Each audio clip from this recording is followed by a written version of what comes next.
ಅರೆ ಕಡಿಮೆ ಹಾಕು ಆದ್ರೆ ಅಸಲಿ ಹಾಕು. MDH ಕಾಶ್ಮೀರಿ ಕೆಂಪು ಮೆಣಸಿನ ಪೌಡರ್.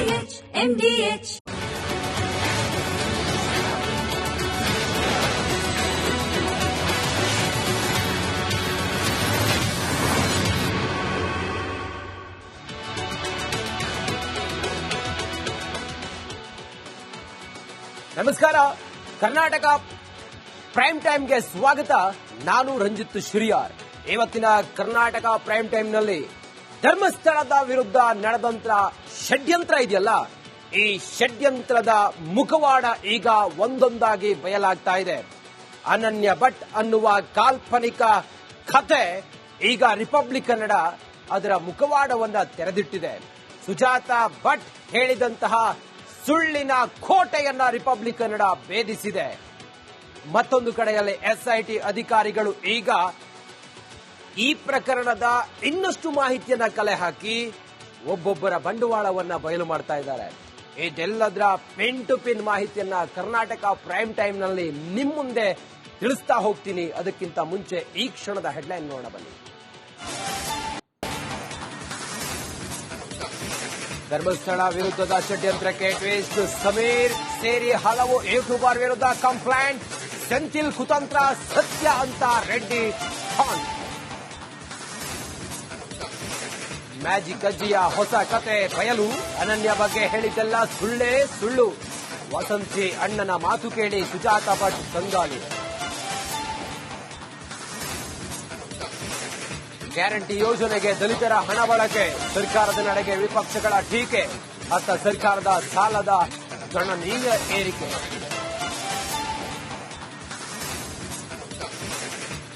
ಸಿಎಂ PM ಪದಚ್ಯುತಿ ಮಸೂದೆ ಮಂಡಿಸಿದ ಅಮಿತ್ ಶಾ. ಹೊಸ ಮಸೂದೆಗೆ ವಿಪಕ್ಷಗಳ ಆಕ್ರೋಶ.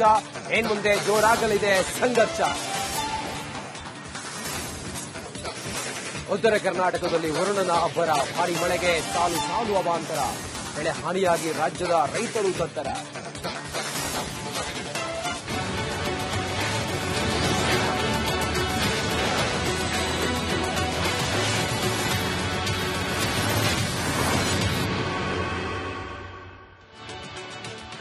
ಧರ್ಮಸ್ಥಳದಲ್ಲಿ ಹಲವು ಶವಗಳನ್ನ ಹೂತಿಟ್ಟಿದ್ದೇನೆ ಎನ್ನುತ್ತಿರುವ ಮುಸುಕುದಾರಿ ಹೇಗಿದ್ದ?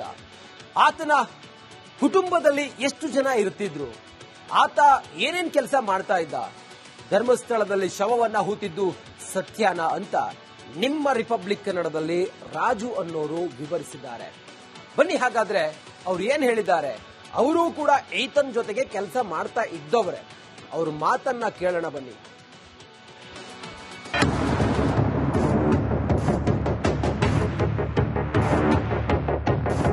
ಧರ್ಮಸ್ಥಳ ಬುರುಡೆ ರಹಸ್ಯ ಪ್ರಕರಣಕ್ಕೆ ಸಂಬಂಧಿಸಿದಂತೆ ಮಹತ್ತರ ಬೆಳವಣಿಗೆಯೊಂದು ಆಗಿದೆ.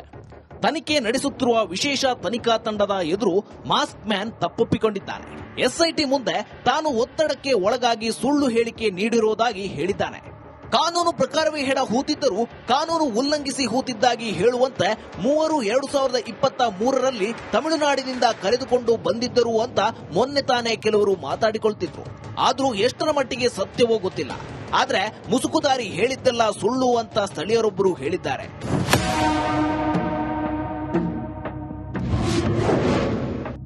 ಧರ್ಮಸ್ಥಳದಲ್ಲಿ ಬುರುಡೆ ಬಿಟ್ನ ಮಾಸ್ಕ್ ಮ್ಯಾನ್.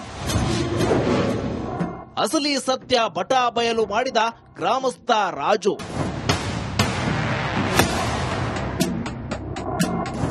ಮುಸುಕುದಾರಿ ಧರ್ಮಸ್ಥಳದಲ್ಲಿ ಇದ್ದಷ್ಟು ದಿನ ಸ್ವಚ್ಛತಾ ಕರ್ಮಿಯಾಗಿ ಕೆಲಸ ಮಾಡುತ್ತಿದ್ದ.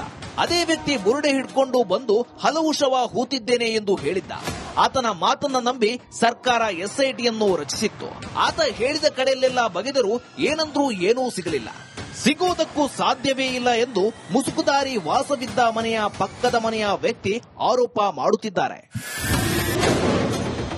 ಸಿಕ್ಕಿದ್ದೇ 2 ಶವ. ಅವುಗಳನ್ನ ಹೂತಿದ್ದಾನೆ. ಈಗ 10 ದಿವಸ ಆಯ್ತು ಕರ್ಕೋಗಿ ಸರ್. ಏನೆಲ್ಲ ಕೇಳಿದ್ರು ಅಂತ ಅವ್ರ ಬದಿ ನೀವು ಎಷ್ಟು ವರ್ಷ ಕೆಲಸ ಮಾಡ್ಕೊಂಡಿದ್ರು ಸರ್? ನಾನು 4-5 ವರ್ಷ ಕೆಲಸ ಮಾಡ್ಕೊಂಡಿದ್ದೀನಿ ಸರ್ ಅಂತಂದೆ. ನಿಮ್ಗೆ ಎಷ್ಟು ಶವಗಳು ಹೂತಾಕಿದ್ದೀರ ಸರ್? ಸರ್ ಶವಗಂತೂ ನಾನು ಹೂತಾಗಿಲ್ಲ ಸರ್. ನಮಗ್ ಸಿಕ್ಕುದು 2 ಶವ. ಒಂದು ಮರದಲ್ಲಿ ನ್ಯಾಣ ಹಾಕೊಂಡಿದ್ದು ಒಂದು ಶವ. ಅದೇನು ಮಾಡಕ್ಕಾಯ್ತಿರ್ಲ. ಪೊಲೀಸರು ಬಂದ್ರು, ಅದನ್ನ ಬಿಚ್ಚಿ ಪ್ಯಾಕ್ ಮಾಡ್ಕೊಡಪ್ಪ ತಗೋಯ್ತು ಅಂತ ಹೇಳಿದ್ರು. ಆಂಬುಲೆನ್ಸ್ ಬಂತು. ಆಂಬುಲೆನ್ಸ್ ಅಲ್ಲಿ ನಾವು ಪ್ಯಾಕ್ ಮಾಡಿ ಕೊಟ್ಕೊಳ್ತೇವೆ ಸರ್ ಬೆಳ್ತಂಗಡಿಗೆ. ಇನ್ನೊಂದು ನೀರಲ್ಲಿ ಬಿದ್ದಿತ್ತು ಸರ್. ಮೆಟ್ಲತ್ರ ಸ್ನಾನಘಟ್ಟತ್ತು. ಮುಸುಕುದಾರಿ ನಮ್ಮ ಪಕ್ಕದ ಮನೆಯವನು. ಈಗೇನ್ ಮಾಸ್ಕ್ ಮ್ಯಾನ್ ಇದಾನಲ್ಲ, ಅವನು ನಿಮಗ್ ಪರಿಚಯನಾ? ಪರಿಚಯ ಇಲ್ಲ ಸರ್, ಪಕ್ಕದ ಮನೆ ಅವನೇ. ನಿಮ್ ಮನೆ ಪಕ್ಕದಲ್ಲೇ ಇದ್ನ ಅಲ್ಲಿ? ಅವ್ರ ಅಣ್ಣ ತಮ್ಮದಿರು ಅತ್ತಿಗೆ ಎಲ್ಲ ಒಂದೇ ಲೈನ್ ಅವರೆಲ್ಲ. ಅವ್ರದ್ದು 4 ಮನೆ ಒಂದು, ನಮ್ದು 1 ಮನೆ ಒಂದು. ಏನ್ ಕೆಲಸ ಮಾಡ್ತಿದ್ರು ಅವರು? ಸರ್ ಸೀಪರ್ ಕೆಲಸನೇ ಮಾಡ್ತಾ ಇದ್ದಿದ್ದು ಎಲ್ಲಾನು. 5 ಮನೆಯವರು ಮಾಡ್ತಾ ಇದ್ದು ಅದೇ ಕೆಲಸನೇ. ನಾವು ಯಾವುದೇ ಶವಗಳನ್ನ ಹೂತು ಹಾಕಿಲ್ಲ. ನೀವ್ ಯಾವ್ದು ಶವ ಊತಿಟ್ಟಿಲ್ಲ ಅಲ್ಲಿ? ಇಲ್ಲ ಸರ್, ಯಾವ್ದು ಗೊತ್ತಿಲ್ಲ ಸರ್. ಬರೋದು ಆಂಬುಲೆನ್ಸ್ ಬರ್ತದೆ, ಆಂಬುಲೆನ್ಸ್ ಕೊಟ್ಟು ಕಳ್ಸಿವಿ ಅಷ್ಟೇ ಹೊತ್ತು. ಊತಾಗಿದ್ದೆಲ್ಲ ಒಂದಿಲ್ಲ ಸರ್. ಹ್ಞೂ ಸರ್, ಪೊಲೀಸರು ಬರ್ತಾ ಇದ್ರು, ಡಾಕ್ಟರ್ಗಳು ಬರ್ತಾ ಇದ್ರು, ಅವ್ರ ಜೊತೆ ಹೆಲ್ಪರ್ಗಳು ಬರ್ತಾ ಇದ್ರು. ಬಂದಾಗ ಅವ್ರ ಜೊತೆ ಅಲ್ಲಿ ಮಾಡೋದಾದ್ರೆ ಮಾಡ್ತಾ ಇದ್ರು. ಮಾಡಕ್ಕಾಗಿಲ್ಲ ಅಂತ ಅಂದ್ಬಿಟ್ಟು ಪ್ಯಾಕ್ ಮಾಡಿ ನಾವು ಕೊಟ್ಟು ಕಳ್ಸ್ಬಿಡ್ತದ್ದು. ಆಂಬುಲೆನ್ಸ್ ಬರುತ್ತೆ, ಆಂಬುಲೆನ್ಸ್ ಕೊಟ್ಟು ಕಳ್ಸ್ಬಿಡ್ತದ್ದು ಬೆಳ್ತಂಗಡಿಗೆ. ಶವಗಳನ್ನ ಹೂತಿಟ್ಟಿದ್ದರೆ ಮೂಳೆಗಳು ಸಿಗಬೇಕಿತ್ತು. ಅಲ್ಲಿ 100 ಶವ ಊತಿಟ್ಟಿದ್ದಾರೆ ಅಂತ ಮಾಸ್ಕ್ ಮ್ಯಾನ್ ಹೇಳ್ತಾ ಇದ್ದಾನಲ್ಲ ಅಂತ. ಅದು ಸಿಕ್ಬೇಕಂತ ಇವಾಗ JCB ಗುಂಡಿ ತೆಗಿತಾ ಇದೆ ಸರ್. JCB ಗುಂಡಿ ತೆಗಿಬೇಕಾದ್ರೆ ಒಂದು ಮೂಳೆನಾರ ಸಿಕ್ಬೇಕಲ್ಲ, ಒಂದು ಬಾಡಿನಾರ ಸಿಕ್ಬೇಕು. ಇಲ್ದಾರೆ ಸುಳ್ಳೆಲ್ಲ ಹಾಕಿ ದನಿಗಳ ಮೇಲೆ ಹಾಕಿ ಸರ್ ಸುಳ್ಳು ಹೇಳ್ಬೇಕು. 100 ಜನ ಸರ್ ಅನ್ನ ಹಾಕೋ ದನಿಗಳವರು, ಅವ್ರ ಮೇಲೆ ಹಾಕಿ ಸರ್ ಸುಳ್ಳು ಹೇಳ್ಬೇಕು. ಇದೆಲ್ಲ ಮಾತಾಡೋದು ಬಹಳ ತಪ್ಪಲ್ವಾ ಸರ್ ಇದು? ಮುಸುಕುದಾರಿ ಇದುವರೆಗೆ ಹೇಳಿದ್ದೆಲ್ಲವೂ ಸುಳ್ಳು. ಮಾಸ್ಕ್ ಹಾಕೊಂಡಿರೋ ಹೇಳ್ತಿರೋದೆಲ್ಲ ಸುಳ್ಳು ಹಾಗಾದ್ರೆ? ಅದೆಲ್ಲ ಸುಳ್ಳೇ ಸರ್. ಸುಮ್ನೆ ಅವ್ರು ದನಿಗಳ ಮೇಲೆ ಹೇಳ್ತಾ ಇರೋದು ಬಹಳ ಸುಳ್ಳಿದು. ನೀವು ಕೆಲಸ ಮಾಡ್ಬೇಕಾದ್ರೆ ಅವ್ನ ನಡವಳಿಕೆ ಹೆಂಗಿರ್ತಿತ್ತು ಅಂತ ಅಲ್ಲಿ ನೀವು ಜೊತೆ ಇದ್ದಾಗ? ಚೆನ್ನಾಗಿದ್ದ, ಒಟ್ಟಿಗೆ ಕೆಲ್ಸಕ್ಕೆ ಹೋಯ್ತಾ ಇದ್ದ, ಒಟ್ಟಿಗೆ ಬರ್ತಾ ಇದ್ದು. ಹಿಂಗೆ ಎಲ್ಲ ಒಂದ್ ಫ್ಯಾಮಿಲಿ ಇದಕ್ಕೆ ಹೋಯ್ತಾ ಇತ್ತು, ಬಾಬಳಿ ಬೆಟ್ಟಕ್ಕೆ ಹೋಯ್ತಾ ಇತ್ತು. ಒಂದ್ ಫ್ಯಾಮಿಲಿ ದೇವಸ್ಥಾನಕ್ಕೆ ಹೋಯ್ತಾ ಇತ್ತು. ಇನ್ನು ಬಾಕಿಯವರು ಸ್ನಾನಘಟ್ಟದವು ಕಸ ಗುಡ್ಸ್ಕೊಂಡು ಮೆಟ್ಲಲ್ಲಿ ಬಟ್ಟೆ ಗಿಡ ತೆಗೆದು ಸೈಡ್ಗೆ ಹಾಕ್ಬಿಟ್ಟು ಇದು ಮಾಡ್ತಾ ಇದ್ದವು ಸರ್. ಮುಸುಕುದಾರಿಯ ಕುಟುಂಬ ಹೇಗಿತ್ತು ಗೊತ್ತಾ? ನೀವು ಅಲ್ಲಿಂದ ಕೆಲಸ ಬಿಟ್ಟು ಬಂದಾಗ್ಲೂ ಅಲ್ಲೇ ಕೆಲಸ ಮಾಡ್ತಿದ್ರ ಅವರು? ಇಲ್ಲ ಸರ್, ನಾನು ಫಸ್ಟೇ ಹೊಂಟೋಗಿದ್ದೆ. ನಂದು ಯಾವ್ದೋ ಇದಿತ್ತು, ನಾನು ಹೊಂಟದೆ ಸರ್. ನಾನು ಬಿಟ್ಬಿಟ್ಟು ಬಂದ್ಬಿಡು ಸರ್. ಅವರೆಲ್ಲ ಅಣ್ಣ ತಮ್ಮದಿರೆಲ್ಲ ಅಲ್ಲ ಕೆಲಸ ಮಾಡ್ತಿದ್ರು ಸರ್. ನನಗೆ ಗೊತ್ತಿಲ್ಲ ಸರ್. ನಿಮ್ ಜೊತೆ ಎಲ್ಲ ಮಾತುಕತೆ ಅಥವಾ ಏನು ಅಕ್ಕಪಕ್ಕದ ಮನೆಯವರಾಗಿದ್ರಿಂದ ಮಾತಾಡ್ಸೋದು ಅಥವಾ ಎಲ್ಲ ನಡವಳಿಕೆ ಎಲ್ಲ ಚೆನ್ನಾಗಿತ್ತು ಆಗ ಅಂತ? ಚೆನ್ನಾಗಿತ್ತು, ಎಲ್ಲ 5 ಮನೆಯವರು ಒಟ್ಟಿಗೆ ಚೆನ್ನಾಗಿದ್ದು ಸರ್. ಮುಸುಕುದಾರಿ ಹೇಳಿದ್ದು ಎಷ್ಟು ಸತ್ಯ ಎಷ್ಟು ಸುಳ್ಳು ಅನ್ನೋದು ತನಿಖೆಯಿಂದಷ್ಟೇ ಹೊರಬರಬೇಕಿದೆ. ಆದ್ರೆ ಇದೀಗ ಮಾಸ್ಕ್ ಮ್ಯಾನ್ ಸಾಲು ಸಾಲು ಸಂಕಷ್ಟ ಎದುರಾಗಿರೋದಂತೂ ಸತ್ಯ. ಆನಂದ್, ರಿಪಬ್ಲಿಕ್ ಕನ್ನಡ, ಮಂಡ್ಯ. ಧರ್ಮಸ್ಥಳದ ಪಾವಿತ್ರ್ಯಕ್ಕೆ ಧಕ್ಕೆ ತರುವ ವಿಷಯಗಳು ಸೋಷಿಯಲ್ ಮೀಡಿಯಾದಲ್ಲಿ ಹರಿದಾಡುತ್ತಿವೆ. ಅದನ್ನೆಲ್ಲ ಗಮನಿಸಿದಾಗ ಸಾಲು ಸಾಲು ಅನುಮಾನಗಳು ಮೂಡುವುದು ಸಹಜ. ಆ ಪ್ರಕರಣ ಇದೀಗ ಮೋದಿ ಅಂಗಳಕ್ಕೂ ಕೂಡ ತಲುಪಿದೆ.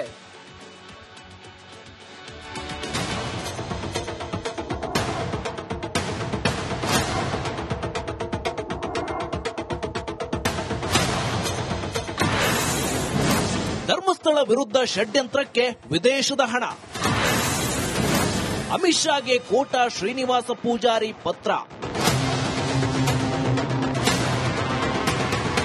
ಧರ್ಮಸ್ಥಳದಲ್ಲಿ 100 ಶವ ಹೂತಿಡಲಾಗಿದೆ ಎಂಬ ಆರೋಪ ರಾಜ್ಯ ಮಾತ್ರವಲ್ಲದೆ ದೇಶ ವಿದೇಶಗಳಲ್ಲಿ ಸದ್ದು ಮಾಡುತ್ತಿದೆ. ಕಳೆದೊಂದು ತಿಂಗಳಿನಿಂದ SIT ಟೀಮ್ ಮಂಗಳೂರಿನಲ್ಲೇ ಠಿಕಾಣಿ ಹೂಡಿದೆ. ಅದರಲ್ಲೂ ಕೆಲವರು ಧರ್ಮಸ್ಥಳದ ಹೆಸರನ್ನ ಹಾಳು ಮಾಡುತ್ತಿದ್ದಾರೆ ಎಂದು ಆರೋಪಿಸಲಾಗಿದ್ದು, ಅದಕ್ಕಾಗಿ ವಿದೇಶಿ ಫಂಡ್ಗಳು ಬರುತ್ತಿದೆ ಎನ್ನಲಾಗುತ್ತಿದೆ. ಈ ಎಲ್ಲ ಬೆಳವಣಿಗೆಗಳ ಮಧ್ಯೆ ಸಂಸದ ಕೋಟ ಶ್ರೀನಿವಾಸ ಪೂಜಾರಿ ಪ್ರಕರಣವನ್ನ ಇಡಿ ತನಿಖೆಗೆ ನೀಡಬೇಕೆಂದು ಕೇಂದ್ರ ಗೃಹ ಸಚಿವ ಅಮಿತ್ ಶಾಗೆ ಪತ್ರ ಬರೆದಿದ್ದಾರೆ.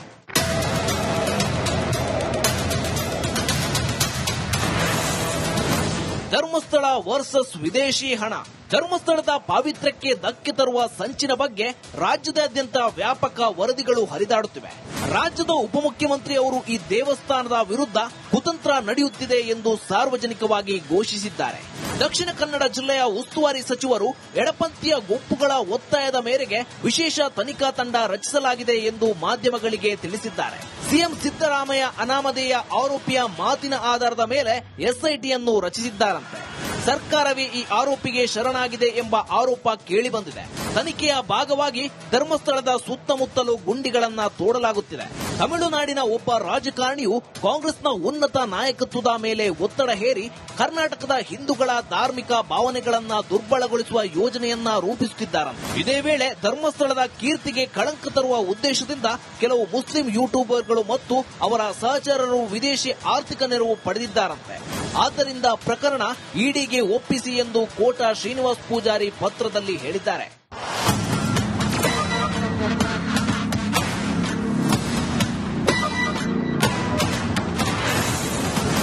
ಧರ್ಮಸ್ಥಳ ಕ್ಷೇತ್ರದ ಬಗ್ಗೆ ಅಪಪ್ರಚಾರ ನಡೆಯುತ್ತಿದೆ.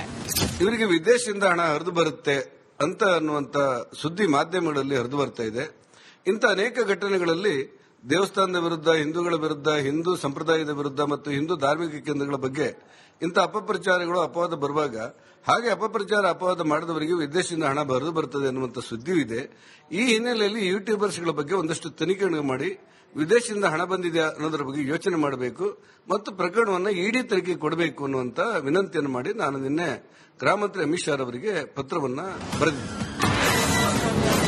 ಸಮೀರ್ ಸೆಂಥಿಲ್ ವಿರುದ್ಧ ಕ್ರಮ ಕೈಗೊಳ್ಳಬೇಕು.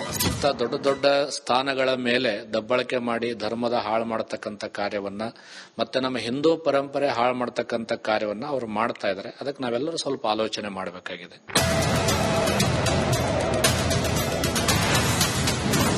ಯೂಟ್ಯೂಬರ್ ಸಮೀರ್ ವಿರುದ್ಧ ಇಡಿಗೆ ದೂರು. ಹಿಂದೂ ಧಾರ್ಮಿಕ ನಂಬಿಕೆಗೆ ಹಾನಿ ಮಾಡುತ್ತಿದ್ದಾನೆ. ಧರ್ಮಸ್ಥಳ ಕ್ಷೇತ್ರದ ಹೆಸರು ಕೆಡಿಸಲು ಯತ್ನಿಸಿದ್ದಾನೆ. ಸಮೀರ್ಗೆ ಹೊರದೇಶದಿಂದ ಹಣ ಬರುತ್ತಿದೆ ಎಂದು ಹಿಂದೂ ಮುಖಂಡ ತೇಜಸ್ ಗೌಡ ಇಡಿಗೆ ದೂರು ನೀಡಿದ್ದಾರೆ. Bureau report, Republic Kannada. ವಿರಾಮದ ಬಳಿಕ ಮತ್ತೊಮ್ಮೆ ಸ್ವಾಗತ. ಅನನ್ಯ ಭಟ್ ನಾಪತ್ತೆ ಪ್ರಕರಣ ಎಸ್ಐಟಿಗೆ ವರ್ಗಾವಣೆ ಆಗಿದೆ. ಬಿಜೆಪಿಯ ವಿದ್ಯಾರ್ಥಿನಿ ಅನನ್ಯ ಭಟ್ ನಾಪತ್ತೆ ಪ್ರಕರಣ ಎಸ್ಐಟಿಗೆ ವರ್ಗಾವಣೆ ಆಗಿದೆ. ಅನನ್ಯ ಈ ಪ್ರಕರಣ ಎಸ್ಐಟಿಗೆ ಅಧಿಕೃತವಾಗಿ ವರ್ಗಾವಣೆ ಆಗಿದೆ. ಆ ಮೂಲಕ ತನ್ನ ಮಗಳು ಧರ್ಮಸ್ಥಳಕ್ಕಂತ ಹೇಳಿ ಬಂದಾಗ, ಪ್ರವಾಸಕ್ಕಂತ ಹೇಳಿ ಧರ್ಮಸ್ಥಳಕ್ಕೆ ಬಂದಿದ್ಲು. ಕೆಎಂಸಿ ಮಣಿಪಾಲ ಮೆಡಿಕಲ್ ಕಾಲೇಜಿನಲ್ಲಿ ಅವಳು ಓದ್ತಾ ಇದ್ಲು. ಸ್ನೇಹಿತರ ಜೊತೆಯಲ್ಲಿ ಬಂದಾಗ ಆಕೆ ಮಿಸ್ಸಿಂಗ್ ಆದವಳು. ನಾನು ಕಂಪ್ಲೇಂಟ್ ಕೊಡೋಕೆ ಹೋದ್ರೆ ನನ್ನ ಕಂಪ್ಲೇಂಟ್ ಅನ್ನ ತಗೊಂಡಿಲ್ಲ ಅಂತ ಹೇಳಿ ಎಲ್ಲ ಅವ್ರ ತಾಯಿಯನ್ನು ಆರೋಪ ಮಾಡಿದ್ದಾರೆ. ಈ ಪ್ರಕರಣ ಈಗ ಎಸ್ಐಟಿಗೆ ವರ್ಗಾವಣೆ ಆಗಿದೆ. ಪೊಲೀಸ್ ಮಹಾನಿರ್ದೇಶಕರ ಆದೇಶದ ಮೇರೆಗೆ ಪ್ರಕರಣ ವರ್ಗಾವಣೆ ಆಗಿದೆ. 2003ರಲ್ಲಿ ನಾಪತ್ತೆ ಆಗಿದ್ದಾರೆ ಅಂತ ಹೇಳಿ ದೂರನ್ನ ಸುಜಾತಾ ಭಟ್ ಕೊಟ್ಟಿದ್ರು. ಧರ್ಮಸ್ಥಳ ಪೊಲೀಸ್ ಠಾಣೆಗೆ ದೂರನ್ನ ಸುಜಾತಾ ಭಟ್ ಕೊಟ್ಟಿದ್ರು. ಈ ಪ್ರಕರಣ ಎಸ್ಐಟಿ ವರ್ಗಾವಣೆ ಆಗಿದೆ. ಅನನ್ಯ ಭಟ್ ಮಿಸ್ಸಿಂಗ್ ಕೇಸ್ಗೆ ಬಿಗ್ ಟ್ವೀಟ್ ಸಿಕ್ಕಿದೆ. ರಾಜ್ಯದಲ್ಲಿ ಸುದ್ದಿ ಮಾಡಿದ ಮ್ಯಾಜಿಕ್ ಅಜ್ಜಿ ಮುಖವಾಡ ಈಗ ರಿವೀಲ್ ಆಗಿದೆ. ಸುಜಾತಾ ಭಟ್ ಬಿಟ್ಟಿದ್ದೆಲ್ಲ ಬುರುಡೆ ಎಂಬುದನ್ನ ರಿಪಬ್ಲಿಕ್ ಕನ್ನಡ ಬಿಚ್ಚಿಟ್ಟಿದೆ.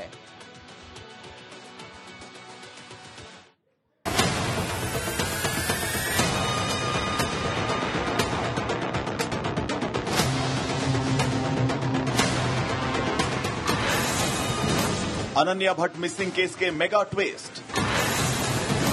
ಫೋಟೋ ತೋರಿಸಿ ಬುರುಡೆ ಬಿಟ್ಟ ಸುಜಾತಾ ಭಟ್. ಅನನ್ಯ ಭಟ್ ಪ್ರಕರಣದಲ್ಲಿ ಸುಜಾತಾ ಭಟ್ ಬಿಟ್ಟಿದ್ದೆಲ್ಲ ಬುರುಡೆ ಅನ್ನೋದು ಖಾತ್ರಿಯಾಗಿದೆ. ಇಡೀ ಕೇಸ್ನ ಎಕ್ಸ್ಕ್ಲೂಸಿವ್ ಸತ್ಯವನ್ನ ರಿಪಬ್ಲಿಕ್ ಕನ್ನಡ ತೆರೆದಿಟ್ಟಿದೆ. ಧರ್ಮಸ್ಥಳ ಪ್ರಕರಣಕ್ಕೆ ಸಂಬಂಧಪಟ್ಟ ಹಾಗೆ ಸುಜಾತಾ ಭಟ್ ಒಂದು ಫೋಟೋವನ್ನು ತೋರಿಸಿ ನನ್ನ ಮಗಳು ಅನನ್ಯ ಭಟ್ ಇವರೇ ಅಂತ ಹೇಳುವಂತದ್ದು ಈಗ ದೊಡ್ಡ ಸುದ್ದಿ ಆಗಿದೆ. ಆದರೆ ಆ ಫೋಟೋ ಏನು ತೋರಿಸಿದರೆ ಅದು ಫೇಕ್ ಫೋಟೋ, ಇದು ನನ್ನ ಸಹೋದರಿ ಫೋಟೋ ಅಂತ ಹೇಳಿ ಕೊಡಗಿನ ವಿಜಯ್ ಅವರು ಈಗ ಆಕ್ಷೇಪ ವ್ಯಕ್ತಪಡಿಸಿರುವಂತದ್ದು.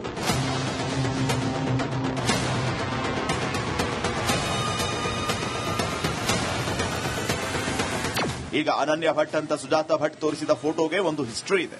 ಈ ಫೋಟೋದಲ್ಲಿರೋದು ಅನನ್ಯ ಭಟ್ ಅಲ್ಲ, ವಸಂತಿ ಅನ್ನೋದು ಪಕ್ಕಾ ಆಗಿದೆ. ಮಡಿಕೇರಿ ಜಿಲ್ಲೆ ವಿರಾಜಪೇಟೆ ತಾಲೂಕಿನ ಕೆದೆಮುಳ್ಳೂರು ಗ್ರಾಮದ ನಿವಾಸಿಯೇ ಈ ವಸಂತಿ. ಕಳೆದ 2007ರಲ್ಲೇ ವಸಂತಿ ಪ್ರಾಣ ಬಿಟ್ಟಿದ್ರು ಅಂತ ಗೊತ್ತಾಗಿದೆ.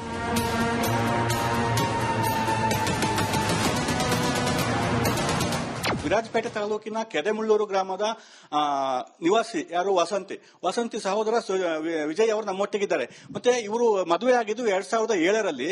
ಮದುವೆಯಾಗಿ ಒಂದೇ ತಿಂಗಳಲ್ಲಿ ಅವರು ಮರಣವನ್ನಪ್ಪಿರುವಂತದ್ದು. ಈಗ ನಮ್ಮ ಹತ್ರ ಆ ದಾಖಲೆಗಳು ಕೂಡ ಇಲ್ಲಿ ಇದೆ, ನಿಮಗೆ ತೋರಿಸ್ತೀವಿ. ಇಲ್ಲಿ ಮದುವೆಯಾಗಿದ್ದು ಇದು ಮದುವೆಯಾಗಿರುವಂತದ್ದು ರಂಗಪ್ರಸಾದ್ ಅವರ ತಂದೆ ಅಂದ್ರೆ ಶ್ರೀವಾತ್ಸವ ಅವರನ್ನ ಮದುವೆಯಾಗಿರುವಂತದ್ದು. ಶ್ರೀವಾತ್ಸವ ಪ್ರಸಾದ್ ಅಂತ ಹೇಳಿ, ವಾಸಂತಿ ಸರಿತಾ ಅಂತ ಹೇಳಿ. ಶ್ರೀವಾತ್ಸವ್ ತಂದೆ ರಂಗಪ್ರಸಾದ್ ಅಂತ ಹೇಳುವಂತದ್ದು. ಮದುವೆಯಾಗಿದ್ದ ಡೇಟ್ ಅಂದ್ರೆ ಸಂಡೇ 27th May 2007 ಅಂತ ಇಲ್ಲಿದೆ. ಇದು ಮದುವೆ ಆಗಿದಂತ ಇನ್ವಿಟೇಷನ್ ಕಾರ್ಡ್ ಇದು ನಿಮಗೆ ತೋರಿಸ್ತಿರುವಂತದ್ದು. ನಂತರ ಅವರು ಮೃತಪಟ್ಟಿದ್ದು ಡೆತ್ ಸರ್ಟಿಫಿಕೇಟ್ ಕೂಡ ಇಲ್ಲಿದೆ. ಅಂದ್ರೆ ಸೆಪ್ಟೆಂಬರ್ ತಿಂಗಳಲ್ಲಿ ಮೃತಪಟ್ಟಿರುವಂತದ್ದು. ಇಲ್ಲಿ ನೋಡಿ, ಇಲ್ಲಿ ಮರಣವಾದ ದಿನಾಂಕ 24/8/2007 ಅಂದ್ರೆ ಆಗಸ್ಟ್ ತಿಂಗಳಲ್ಲಿ 24 ಮರಣವನ್ನು ಹೊಂದಿರುವಂತದ್ದು. ಎಲ್ಲವೂ ಇಲ್ಲೇ ಇದೆ, FIR ಕಾಪಿ ಇದೆ, ಎಲ್ಲವೂ ಇಲ್ಲೇ ಇದೆ. ಅದರಿಂದ ಆ ಫೋಟೋ ದುರ್ಬಳಕೆ ಮಾಡ್ಕೊಂಡಿದ್ದಾರೆ ಅಂತ ಹೇಳಿ ಅವರು ಆರೋಪ ಮಾಡ್ತಿದ್ದಾರೆ. ಯಾಕಂದ್ರೆ ಅವರಿಗೆ ಕೂಡ ವಿಷಯ ಗೊತ್ತಿರಲಿಲ್ಲ, ಮಾಧ್ಯಮದಲ್ಲಿ ಟಿವಿಯಲ್ಲಿ ನೋಡುವಾಗಲೇ ಗೊತ್ತಾಗಿದೆ ಇವರು ಈ ರೀತಿ ಮಾಡ್ತಾ ಇದ್ದಾರೆ ಅಂತ ಹೇಳುವಂತದ್ದು. ನಂತರ ಇವರು ಆ ಬಗ್ಗೆ ಆಕ್ಷೇಪವನ್ನು ವ್ಯಕ್ತಪಡಿಸಿರುವಂತದ್ದು.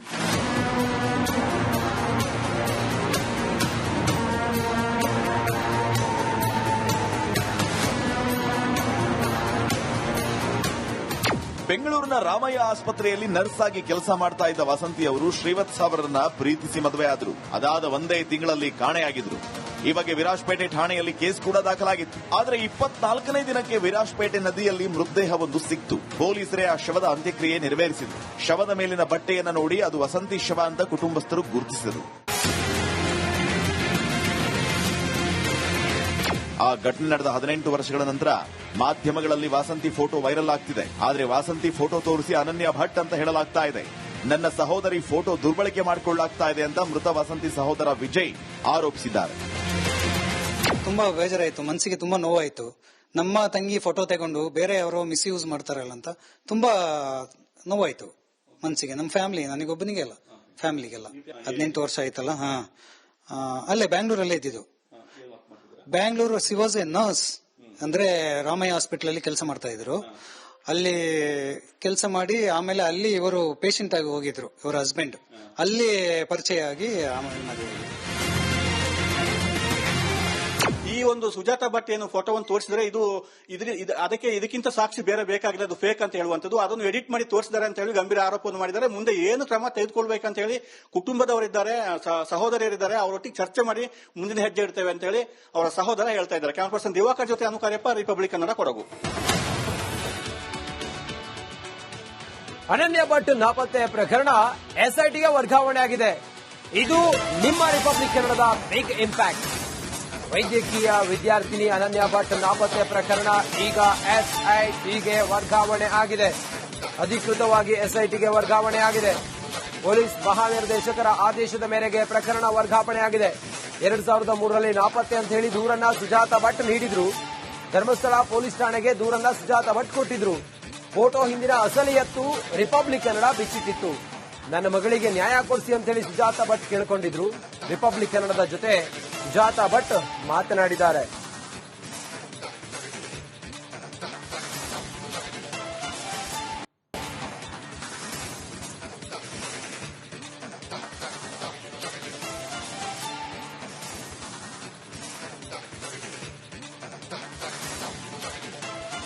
ವೈದ್ಯಕೀಯ ವಿದ್ಯಾರ್ಥಿನಿ ಅನನ್ಯ ಭಟ್ ನಾಪತ್ತೆ ಪ್ರಕರಣದಲ್ಲಿ ರಿಪಬ್ಲಿಕ್ ಕನ್ನಡ ನಿರಂತರವಾಗಿ ವರದಿಯನ್ನ ಪ್ರಸಾರ ಮಾಡ್ತಾ ಇದೆ. ಅನನ್ಯ ಭಟ್ ಆ ಫೋಟೋದಲ್ಲಿರೋದು ಅಲ್ಲ, ಅದು ವಸಂತಿ ಫೋಟೋ ಅನ್ನೋದರ ಬಗ್ಗೆ ನಾವು ದಾಖಲೆ ಸಮೇತ ನಿಮ್ಮ ಮುಂದೆ ತೆರೆದಿಟ್ಟಿದ್ವಿ. ಈಗ ಈ ಪ್ರಕರಣ ಅನನ್ಯ ಭಟ್ ಮಿಸ್ ಆಗಿದ್ರು ಅನ್ನುವ ಸುಜಾತಾ ಭಟ್ ಅವರ ಆರೋಪದ ವಿಚಾರ ಈಗ SITಗೆ ವರ್ಗಾವಣೆ ಆಗಿದೆ. SIT ಅಧಿಕಾರಿಗಳು ಕೂಲಂಕುಷವಾಗಿ ಇದರ ತನಿಖೆ ಮಾಡಿ ಅನನ್ಯ ಭಟ್ ನಿಜಕ್ಕೂ ಕೂಡ ಅಲ್ಲಿ ಸ್ನಾನಘಟ್ಟದಲ್ಲಿ ಅವರು ಮಿಸ್ ಆದ್ರಲ್ಲ, ಅವರು ಕೊಲೆಯಾಗಿದ್ದಾರಾ, ಬದುಕಿದ್ದಾರಾ, ಏನು ಎತ್ತ ಅನ್ನೋದ್ರ ಬಗ್ಗೆ ತನಿಖೆ ಮಾಡಿ ಈಗ ವಿಚಾರವನ್ನ ಬಯಲಿಗೆಳಿದ್ದಾರೆ.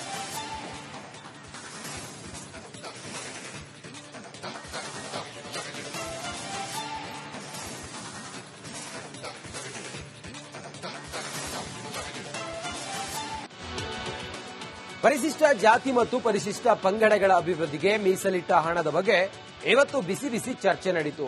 ದಲಿತರ ಹಣ ಗ್ಯಾರಂಟಿ ಯೋಜನೆಗಳಿಗೆ ಬಳಸಲಾಗುತ್ತಿದೆಯೇ ಎಂಬ ಪ್ರಶ್ನೆ ಬಂತು. ಈ ವಿಚಾರ ವಿಧಾನಸಭೆಯಲ್ಲಿ ತೀವ್ರ ಗದ್ದಲ, ಆರೋಪ ಪ್ರತ್ಯಾರೋಪಗಳಿಗೆ ಕಾರಣವಾಯಿತು. ಬಸ್ಸಲ್ಲಿ ಹೋಗೋರನ್ನ SC ST ಹೆಂಗ್ ಗುರುತಿಸಿದ್ರಿ ಸ್ವಾಮಿ? ಯೋಜನೆಯನ್ನು ಹಳ್ಳ ಹಚ್ಚಿ ಆ ವರ್ಗದ ಜನರುಗಳಿಗೆ ಅನ್ಯಾಯ ಮಾಡಿದ್ದೀರಿ ನೀವು. ದಾಖಲೆ ಕೊಡ್ಲ ನಾನು? ಐಬಿಗಳು ಕೊಟ್ಟಿದ್ದೀರಾ, ಹುಲಿಗಳು ಕೊಟ್ಟಿದ್ದೀರಾ. ಗ್ಯಾರಂಟಿ ಯೋಜನೆಗಳಿಗೆ ದಲಿತರ ಹಣ. ಕಾಂಗ್ರೆಸ್ ಸರ್ಕಾರದ ವಿರುದ್ಧ ಬಿಜೆಪಿ ಕದನ. ಪರಿಶಿಷ್ಟ ಜಾತಿ ಹಾಗೂ ಪರಿಶಿಷ್ಟ ಪಂಗಡಗಳಿಗೆ ಮೀಸಲಿಟ್ಟ ಹಣವನ್ನ ಗ್ಯಾರಂಟಿ ಯೋಜನೆಗಳಿಗೆ ಬಳಸಲಾಗುತ್ತಿದೆ ಎಂದು ವಿಪಕ್ಷಗಳು ಆರೋಪ ಮಾಡಿವೆ.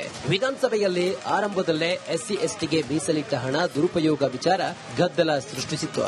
ಇದೇ ವಿಚಾರಕ್ಕೆ ಬಿಜೆಪಿ ಶಾಸಕರು ಸಮಾಜ ಕಲ್ಯಾಣ ಸಚಿವ ಎಚ್.ಸಿ. ಮಹದೇವಪ್ಪ ಅವರನ್ನ ತರಾಟೆಗೆ ತೆಗೆದುಕೊಂಡರು. ಆ ಕಾಯ್ದೆನಲ್ಲಿ ಜನರಲ್ ಸ್ಕೀಮ್ಗಳಿಗೆ ಎಸ್ಸಿಪಿ ಟಿಎಸ್ಪಿ ಕಾಯ್ದೆ ಬಳಸ್ಕೊಳ್ಳಂಗಿಲ್ಲ ಅಂತ ಹೇಳಿದ ನಂತರ ಈ ಜನರಲ್ ಸ್ಕೀಮಿಗೆ ಇದನ್ನ ಹೆಂಗ್ ಬಳಸ್ಕೊಂಡ್ರಿ? ಇದರಲ್ಲಿ ಶಕ್ತಿ ಯೋಜನೆಗೆ 1500 ಕೋಟಿ ರೂಪಾಯಿ ಹೇಳಿದ್ರಿ. ಬಸ್ಸಲ್ಲಿ ಹೋಗೋರನ್ನ ಎಸ್ಸಿ ಎಸ್ಟಿ ಹೆಂಗ್ ಗುರುತಿಸಿದ್ರಿ ಸ್ವಾಮಿ? ನಿಮ್ಮಿಂದಲೇ ಆ ಸಮಾಜಗಳಿಗೆ ಅನ್ಯಾಯ. ಶಾಸಕ ಸುನೀಲ್ ಕುಮಾರ್ ದಲಿತರ ಹಣವನ್ನ ಗ್ಯಾರಂಟಿ ಯೋಜನೆಗೆ ಬಳಸಲಾಗುತ್ತಿದೆ ಎಂದು ವಿಷಯವನ್ನ ಪ್ರಸ್ತಾಪಿಸಿದ್ರು. ದಲಿತರ 13,500 ಕೋಟಿಯನ್ನ ಗ್ಯಾರಂಟಿಗಳಿಗೆ ಬಳಸಿಕೊಂಡಿದ್ದೀರಿ. ಬಸ್ಸಿನಲ್ಲಿ ಹೋಗುವಂತವರಿಗೆ ಹೇಗೆ ಎಸ್ಸಿ ಎಸ್ಟಿ ಅಂತ ಗುರುತಿಸಿದ್ದೀರಿ? ಯೋಜನೆ ಹಳ್ಳ ಹಿಡಿಸಿ ಆ ಜನಾಂಗಕ್ಕೆ ಅನ್ಯಾಯ ಮಾಡಿದವರೇ ನೀವು ಸಚಿವರಾಗಿಲ್ಲ ಅಂದಿದ್ರೆ ಈ ಬಗ್ಗೆ ಪ್ರಶ್ನೆ ಮಾಡುತ್ತಿರಲಿಲ್ವಾ? ಸುನೀಲ್ ಕುಮಾರ್ ಹಿಂಗಂತ ಪ್ರಶ್ನೆ ಮಾಡಿದ್ರು. ಆ ಕಾಯ್ದೆನಲ್ಲಿ ಜನರಲ್ ಸ್ಕೀಮ್ಗಳಿಗೆ ಎಸ್ಸಿಪಿ ಟಿಎಸ್ಪಿ ಕಾಯ್ದೆ ಬಳಸ್ಕೊಳ್ಳಂಗಿಲ್ಲ ಅಂತ ಹೇಳಿದ ನಂತರ ಈ ಜನರಲ್ ಸ್ಕೀಮಿಗೆ ಇದನ್ನ ಹೆಂಗ್ ಬಳಸ್ಕೊಂಡ್ರಿ? ಇದರಲ್ಲಿ ಶಕ್ತಿ ಯೋಜನೆಗೆ 1500 ಕೋಟಿ ರೂಪಾಯಿ ಹೇಳಿದ್ರಿ. ಬಸ್ಸಲ್ಲಿ ಹೋಗೋರನ್ನ ಎಸ್ಸಿ ಎಸ್ಟಿ ಹೆಂಗ್ ಗುರುತಿಸಿದ್ರಿ ಸ್ವಾಮಿ? ನೀವು ಸ್ಪಷ್ಟ ಮಾಡಬೇಕಲ್ಲ. ಬಸ್ಸಲ್ಲಿ ಹೋಗೋರಿಗೆ ಶಕ್ತಿ ಯೋಜನೆಗೆ 1,500 ಕೋಟಿ ರೂಪಾಯಿ ಕೊಟ್ಟಿದ್ದೀರಿ. ಯಾರು ಬಸ್ಸಲ್ಲಿ ಹೋಗಿರೋರಿಗೆ ಎಸ್ಸಿ ಎಸ್ಟಿ ಹೆಂಗ್ ಗುರುತು ಮಾಡಿದಿರಿ?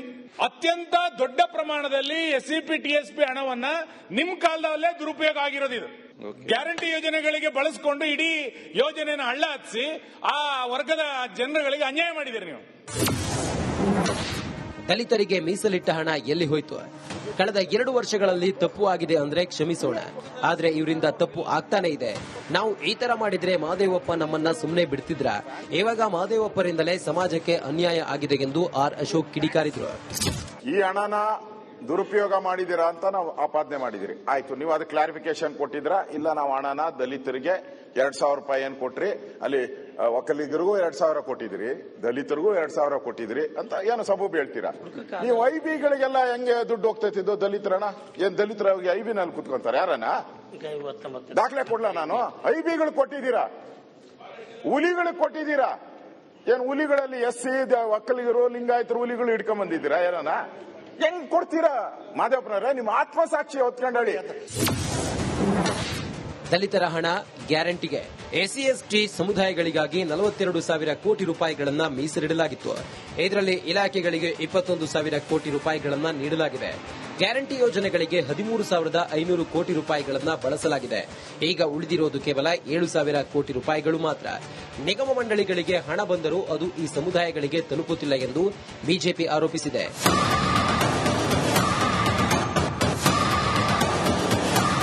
ದಲಿತರ ಹಣ ಬಳಕೆ ವಿಚಾರ ಇವತ್ತು ಸದನದಲ್ಲಿ ಮಾರ್ದನಿಸಿದೆ. ಅದಕ್ಕೆ ಸರ್ಕಾರ ಏನ್ ಹೇಳುತ್ತೋ ಕಾದು ನೋಡಬೇಕಿದೆ. Bureau report, Republic Kannada. ಈ ಗ್ಯಾರಂಟಿ ಯೋಜನೆಗಳಿಂದ ಸರ್ಕಾರದ ಬೊಕ್ಕಸಕ್ಕೆ ಈಗ ಪೆಟ್ಟು ಬಿದ್ದಿದೆ. ಸರ್ಕಾರ ಈ ಸಂಬಂಧ ಬೇರೆ ಬೇರೆ ಇಲಾಖೆಯ ಹಣವನ್ನ ಈಗ ಬಳಸಿಕೊಳ್ತಾ ಇದೆ. ಗ್ಯಾರಂಟಿ ಹೊರೆಯಾಗ್ತಾ ಇದೆ ಅನ್ನೋದು ಇಲ್ಲಿರುವಂತ ವಿಚಾರ. ನೋಡಿ, ಪಂಚ ಗ್ಯಾರಂಟಿಗಾಗಿ ಸಿದ್ದರಾಮಯ್ಯನವರು ಸಾಲ ಮಾಡಿದ್ದಾರೆ. ಸಿಎಜಿ ವರದಿಯಲ್ಲಿ ಸರ್ಕಾರದ ಬಂಡವಾಳ ಈಗ ಬಯಲಾಗಿದೆ. 2023-24ರಲ್ಲಿ ಬರೋಬ್ಬರಿ 63,000 ಕೋಟಿ ರೂಪಾಯಿ ಸಾಲ ಮಾಡಿದ್ದಾರೆ ಅನ್ನೋದು ಈಗ ವರದಿಯಲ್ಲಿ ಬಯಲಾಗಿದೆ. ರಾಜಸ್ವ ವೆಚ್ಚದಲ್ಲಿ 15% 5 ಗ್ಯಾರಂಟಿ ಪಾಲಾಗಿದೆ. ರಾಜಸ್ವ ವೆಚ್ಚದಲ್ಲಿ ಅಂದ್ರೆ ತೆರಿಗೆಯಲ್ಲಿ 15% ಗ್ಯಾರಂಟಿ ಪಾಲಾಗಿದೆ ಅನ್ನೋದು ಕೂಡ ಇಲ್ಲಿ ತಿಳಿದಿರುವಂತ ವಿಚಾರ. ಗೃಹಲಕ್ಷ್ಮಿ ಯೋಜನೆಗೆ 16,964 ಕೋಟಿ ರೂಪಾಯಿ ಇವರು ಭರಿಸಿದ್ದಾರೆ. ಗೃಹ ಜ್ಯೋತಿ ಯೋಜನೆಗೆ 8,900 ಕೋಟಿ ರೂಪಾಯಿ ಇವರು ವೆಚ್ಚ ಮಾಡಿದ್ದಾರೆ. ಅನ್ನಭಾಗ್ಯಕ್ಕೆ 7,384 ಕೋಟಿ ರೂಪಾಯಿ ಇವರು ಸಾಲ ಮಾಡ್ಕೊಂಡಿದ್ದಾರೆ ಈ ಸರ್ಕಾರ. ಶಕ್ತಿ ಯೋಜನೆಗೆ 3,800 ಕೋಟಿ ರೂಪಾಯಿ ಸಾಲ ಮಾಡಿದ್ದಾರೆ. ಶಕ್ತಿ ಯೋಜನೆಗೆ ಯುವ ನಿಧಿಗಾಗಿ 88 ಕೋಟಿ ರೂಪಾಯಿ ಸರ್ಕಾರಕ್ಕೆ ಹೊರೆಯಾಗಿದೆ. ವಿತ್ತೀಯ ಕೊರತೆ 65,522 ಕೋಟಿ ರೂಪಾಯಿಗೆ ಹೆಚ್ಚಳ ಆಗಿದೆ. ಏನ್ ಮಾಡುತ್ತೆ ಸರ್ಕಾರ ಅನ್ನೋದು ಕಾದು ನೋಡಬೇಕಾದಂತ ವಿಚಾರ. ಗ್ಯಾರಂಟಿ ಯೋಜನೆಗಳಿಂದಾಗಿ ಈ ಸರ್ಕಾರ ಬರ್ಬಾದಾಗಿ ಹೋಗಿದೆ. ಸಾಲದ ಮೇಲೆ ಸಾಲ ಮಾಡ್ಕೊಂಡಿದೆ. ಬೇರೆ ಬೇರೆ ಇಲಾಖೆ ಹಣವನ್ನ ಈ ಗ್ಯಾರಂಟಿಗೆ ಬಳಸ್ಕೊಂಡಿದೆ. ಆ ಮೂಲಕ ಸರ್ಕಾರದ ಬೊಕ್ಕಸ ಬರಿದಾಗಿ ಹೋಗಿದೆ. ಓಕೆ ನೋಡಿ, ಮುಂದಿನ ಸುದ್ದಿ ನೋಡೋಣ. ಲೋಕಸಭೆಯಲ್ಲಿ ಐತಿಹಾಸಿಕ ಬಿಲ್ ಒಂದನ್ನ ಕೇಂದ್ರ ಗೃಹ ಸಚಿವ ಅಮಿತ್ ಶಾ ಮಂಡಿಸಿದ್ದಾರೆ. ಈ ಬಿಲ್ನಿಂದ ಕ್ರಿಮಿನಲ್ ಹಿನ್ನೆಲೆ ಉಳ್ಳವರಿಗೆ ಈಗ ಢವಢವ ಶುರುವಾಗಿದೆ.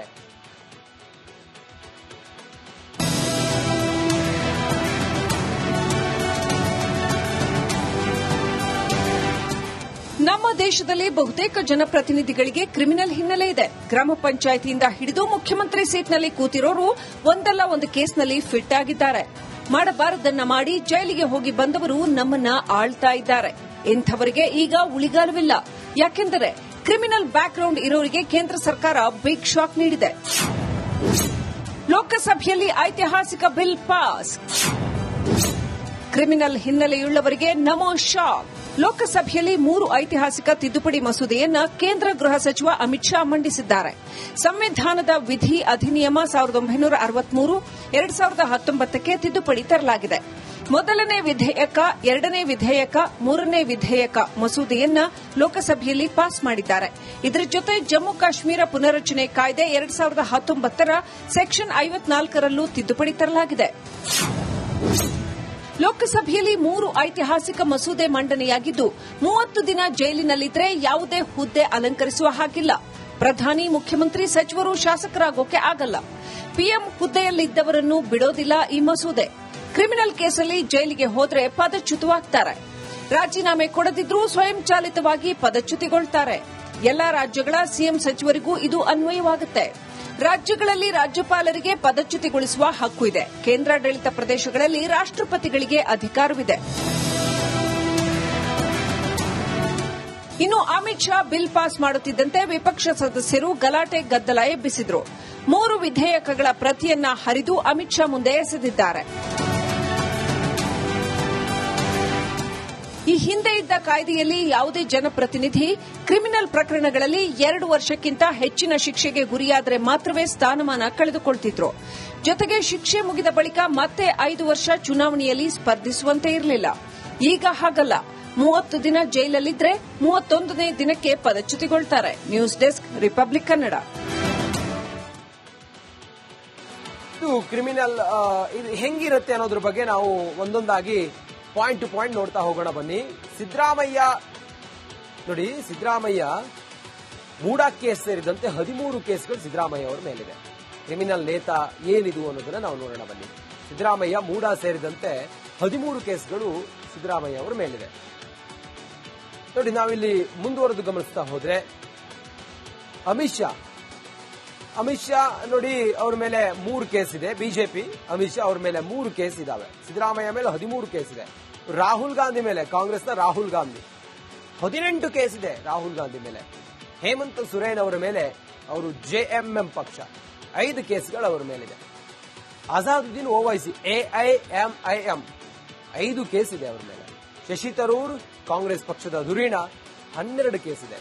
ಕಾರ್ತಿ ಚಿದಂಬರಂ ಕಾಂಗ್ರೆಸ್ ಪಕ್ಷದ ನಾಯಕ, ಇವ್ರ ಮೇಲೆ 11 ಕೇಸ್ ಇದೆ.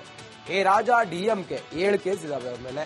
ತೇಜಸ್ವಿ ಸೂರ್ಯ ಬಿಜೆಪಿ 3 ಕೇಸ್ ಇದೆ ತೇಜಸ್ವಿ ಸೂರ್ಯ ಮೇಲೆ. ಟಿಸಿ ಮೋಹನ್ ಬಿಜೆಪಿ 2 ಕೇಸ್ ಇದೆ. ಸಿದ್ದರಾಮಯ್ಯ ಅವರ ಮೇಲೆ 13 ಕೇಸ್ ಇದೆ. ಕಾಂಗ್ರೆಸ್ನ ಸಿದ್ದರಾಮಯ್ಯ ರಾಜ್ಯದ ಮುಖ್ಯಮಂತ್ರಿ, ಅವರ ಮೇಲೆ 13 ಕೇಸ್ಗಳಿದ್ದಾವೆ. ಇದನ್ನ ಇವತ್ತು ಲೋಕಸಭೆಯಲ್ಲಿ ವಿಚಾರ ಮಾಡಿದ್ದಾರೆ. ಇವತ್ತು ದೆಹಲಿ ಮುಖ್ಯಮಂತ್ರಿ ರೇಖಾ ಗುಪ್ತಾ ಮೇಲೆ ಹಲ್ಲೆ ಮಾಡಲಾಗಿದೆ. ಸಾರ್ವಜನಿಕ ಕಾರ್ಯಕ್ರಮದಲ್ಲಿ ವ್ಯಕ್ತಿಯೊಬ್ಬ ಹಠಾತ್ತನೆ ಬಂದು ಮುಖ್ಯಮಂತ್ರಿಗಳ ಮೇಲೆ ಹಲ್ಲೆಯನ್ನು ನಡೆಸಿದ್ದಾನೆ. ಅದಕ್ಕೆ ಕಾರಣ ನಾಯಿಗಳು.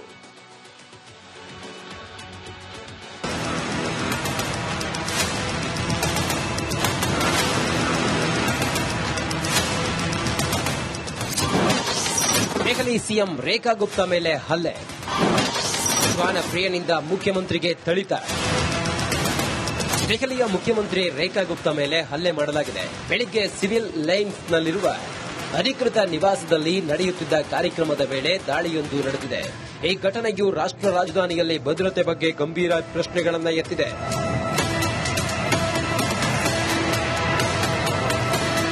ಸಾಪ್ತಾಹಿಕ ಜನ್ ಸುನ್ವಾಯ್ ಕಾರ್ಯಕ್ರಮದಲ್ಲಿ ರೇಖಾ ಗುಪ್ತಾ ಜನರ ಸಮಸ್ಯೆಗಳನ್ನು ಆಲಿಸುತ್ತಿದ್ದರು. ಆಗ ಜೋರಾಗಿ ಕೂಗಾಡುತ್ತಾ ಬಂದ ರಾಜೇಶ್ ಎಂಬ ವ್ಯಕ್ತಿ ರೇಖಾ ಗುಪ್ತಾರನ್ನ ನಿಂದಿಸಿ ಕಪಾಳ ಮೋಕ್ಷ ಮಾಡಿದ. ಈ ಘಟನೆಯಿಂದ ಸ್ಥಳದಲ್ಲಿ ಗೊಂದಲ ಉಂಟಾಯಿತು ಮತ್ತು ಭದ್ರತಾ ಸಿಬ್ಬಂದಿಗಳು ತಕ್ಷಣ ಆರೋಪಿಯನ್ನ ವಶಕ್ಕೆ ಪಡೆದರು.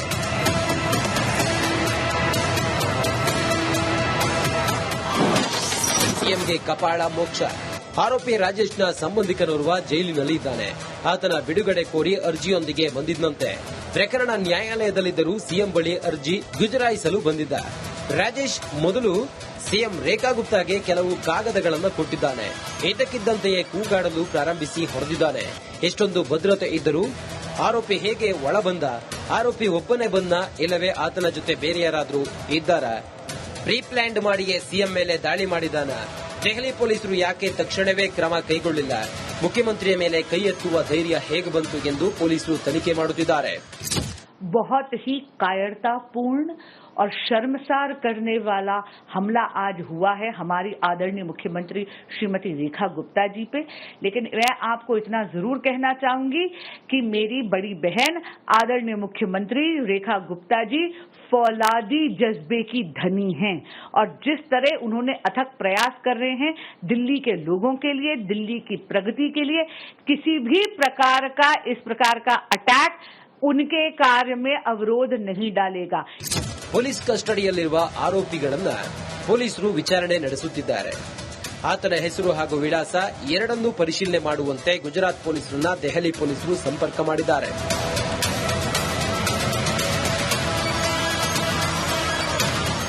ಆರೋಪಿ ರಾಜೇಶ್ ಶ್ವಾನಪ್ರಿಯನಾಗಿದ್ದು ದೆಹಲಿ ಎನ್ಸಿಆರ್ನಲ್ಲಿ ಬೀದಿ ನಾಯಿಗಳನ್ನ ಒಟ್ಟುಗೂಡಿಸಿ ಆಶ್ರಯ ತಾಣಗಳಿಗೆ ಸ್ಥಳಾಂತರಿಸುವ ಕೆಲಸ ಮಾಡ್ತಾ ಇದ್ದ. ಆದರೆ ಸುಪ್ರೀಂ ಕೋರ್ಟ್ನ ಇತ್ತೀಚಿನ ತೀರ್ಪಿನಿಂದ ಅಸಮಾಧಾನಗೊಂಡಿದ್ದ ಎಂದು ಹೇಳಲಾಗುತ್ತಿದೆ. News desk Republic Kannada. ವರುಣನ ಅಬ್ಬರಕ್ಕೆ ಉತ್ತರ ಕರ್ನಾಟಕ ಅಕ್ಷರಶಃ ಬೆಚ್ಚಿ ಬಿದ್ದಿದೆ. ರಣರಕ್ಕಸ ಮಳೆಗೆ ಅಲ್ಲೋಲ ಕೊಲ್ಲೋಲವೇ ಸೃಷ್ಟಿಯಾಗಿದೆ. ಮಳೆ ಅವಾಂತರಕ್ಕೆ ಎಲ್ಲೆಲ್ಲಿ ಏನೇನಾಯಿತು ಅನ್ನೋದನ್ನ ತೋರಿಸ್ತೀವಿ ನೋಡಿ.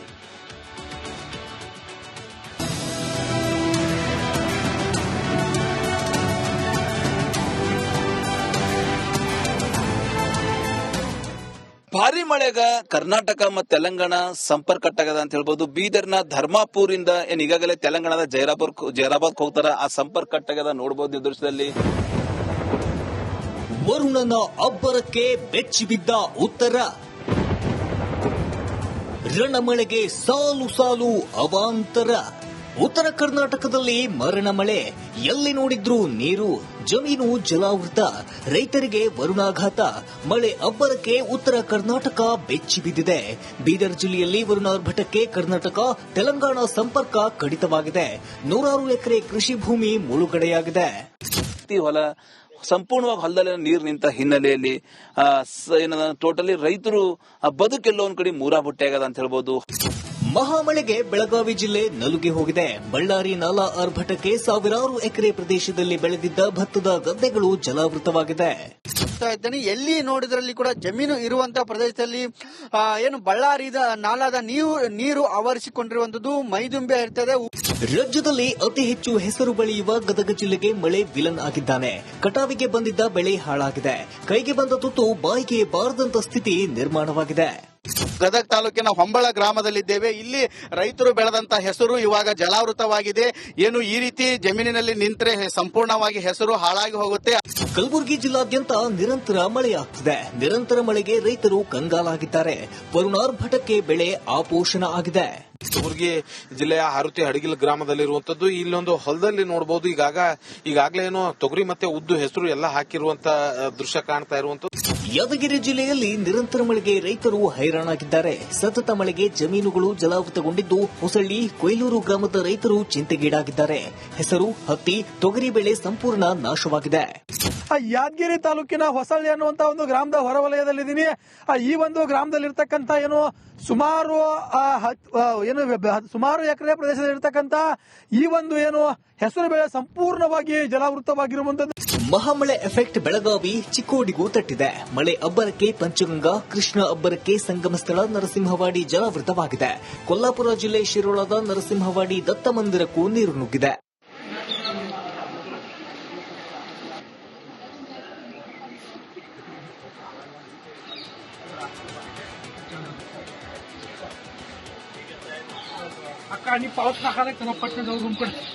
News desk Republic Kannada. ಇದು ಇವತ್ತಿನ ಕರ್ನಾಟಕ ಪ್ರೈಮ್ ಟೈಮ್. ನೋಡ್ತಾ ಇರಿ ರಿಪಬ್ಲಿಕ್ ಕನ್ನಡ, ಇದು ನಿಮ್ಮ ಧ್ವನಿ.